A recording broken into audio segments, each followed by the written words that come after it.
and perseverance. To introduce him, let's welcome our hard-working Vice Mayor, Honorable Angela Leiji Atienza.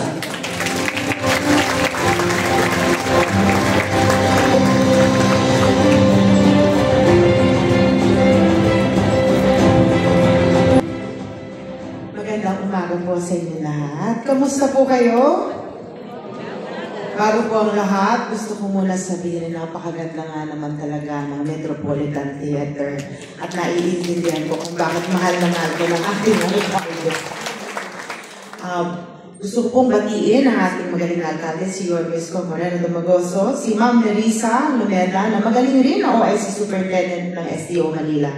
Lahat ng mga principals, guro, supervisors, mga estudyante na narito. Magandang umaga po sa inyo lahat. Ang mandato ko po ngayong umaga ay ipakilala sa inyo ang isang tao na alam kong kilala niyo na. Sa totoo lang, nung pinanood ko po kanina, yung video presentation niyo na ginawa niyo para sa ating alkalde, hindi ko po mapigilan kundi maiyak ng kaunti. Dahil ang tandem po namin nag-umpisa nung kami bata pa. Noong panahon ng aking ama ay tumatakbo bilang alkalde ng Maynila at siya po ay tumatakbo bilang konsehal sa Tondo. At ako po ay isang buhay na testigo na masasabi ko talaga na swerte tayo dahil sa lahat ng pinagdaanan ng ating alkalde, nakita ko nung ngayong alkalde siya, bit-bit niya sa kanyang puso ang hirap na pinagdaanan niya nung siya ay bata pa. At sinisigurado niya sa mga kabataan dito sa Maynila na hindi nila kailangan pagdaanan kung ano man ang mga pinagdaanan niya. Kaya gusto ko lang sabihin sa inyo na swerte ang Maynila dahil narito po ang ating napakagaling, napakahusay at alam natin mahal na mahal tayong lahat. Ang ating alkalde na si Yorme Isko Moreno Dumagoso.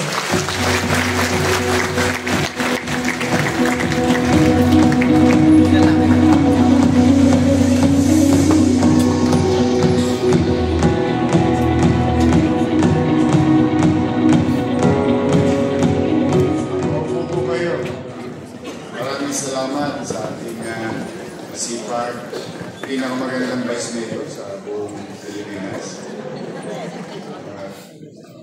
Vice Mayor Angela Leiji Atienza, sa ating pong Superintendent Dr. Nerissa Lumeda, sa ating pong judges na nandito ngayon, Ricardo Ador Dionisio, Board of Trustees Philippine Association for Language Training. Thank you.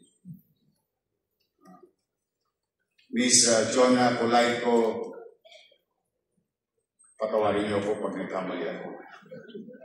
Lagote, Lagao.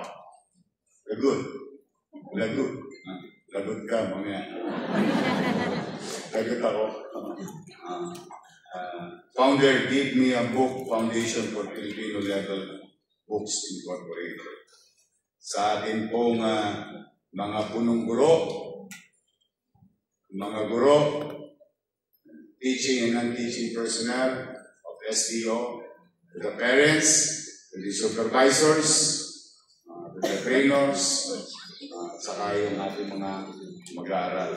Good morning! Good morning! Alam nyo, ewan ko kung gaano kayo ka-excited, pero mas excited ako sa mga bata. This jewel of Manila used to be owned by the city and the people of Manila. It's a very well-known Art Deco theater in the country, as you guessed, done by famous architects and designers. Kaya talagang noong kami nasa school board, about July, when I assumed office, I wanted our children, our youth today in our school to perform in Metropolitan Theater. For them to experience. Because, alam nyo, may pagtatanong nyo sa ibang mga artista sa teatro at television, they will wish, and they continue to wish, na sana someday makapag-perform ako sa Metropolitan Opera. At that kind of, yung dream na yan, hindi yan imposible. Because mga batang Maynila tayo. Bakit wala tayong access sa ganitong klaseng magandang pasilidad? So that's why sabi ko, sige, mag-isip tayo. Kasi nung bata kami sa public school, meron kaming oratory competition, quiz bee, declamation, pati sa loob ng classroom. Lalo na yung Filipino teacher ko.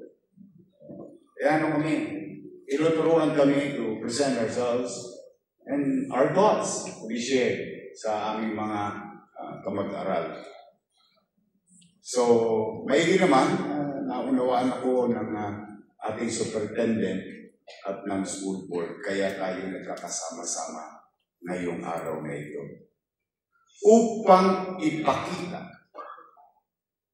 ang kagalingan, talento, at patuloy nating isagawa ang mga pamana sa atin, ang ating mga ninunod. Hindi lamang ito usapang kultura, hindi lamang ito usapang pamana, ito'y usapan din ng talento at kagalingan ng inyong mag-aaral. Here we can discover people. Here we can develop students. Here they can present themselves to the world. Kaya po, taus-puso ang aking pasasalamat sa school board na sinang-ayunan ito. Naging matagumpay yung unang quiz bee the other day, or yesterday, the other day. No? At yan ay simula pa lamang ng mahabang paglalakbay natin. Ngayon, nandito mga magulang, guro, supervisor, trainer, at excited na mga principal. Kasi pag nanalo eskwela ninyo, kaldo.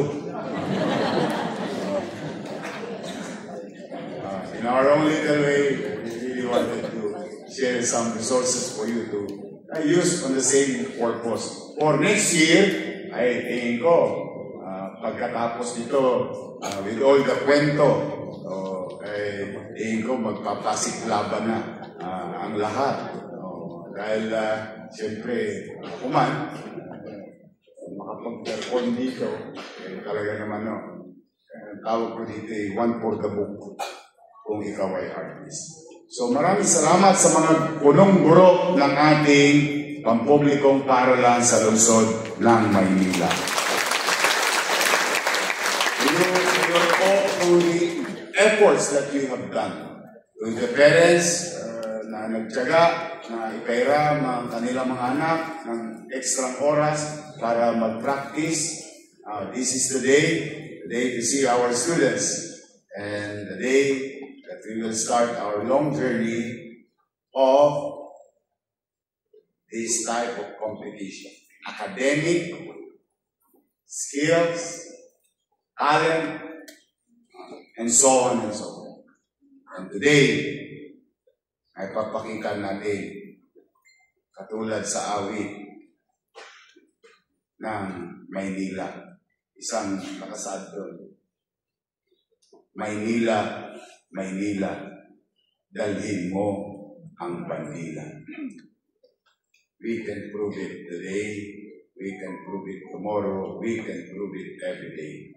Muli sa inyong lahat, mga batang Maynila, kahit hindi na kayo masyadong bata.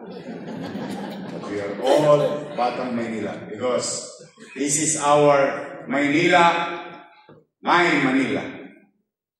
That's who we are. So good luck to the students. Congratulations. Congratulations na. Kasi mapalag kayo, nabigyan kayo ng ganitong pagkakataon ngayong umaga nito sa makasaysayang gusali nito. At the winners, then hopefully we can challenge the entire country to show the people magagaling ang mga batang Maynila. Magandang araw sa inyo. Maraming kayo ng may kapal. Manila, God bless. Thank you.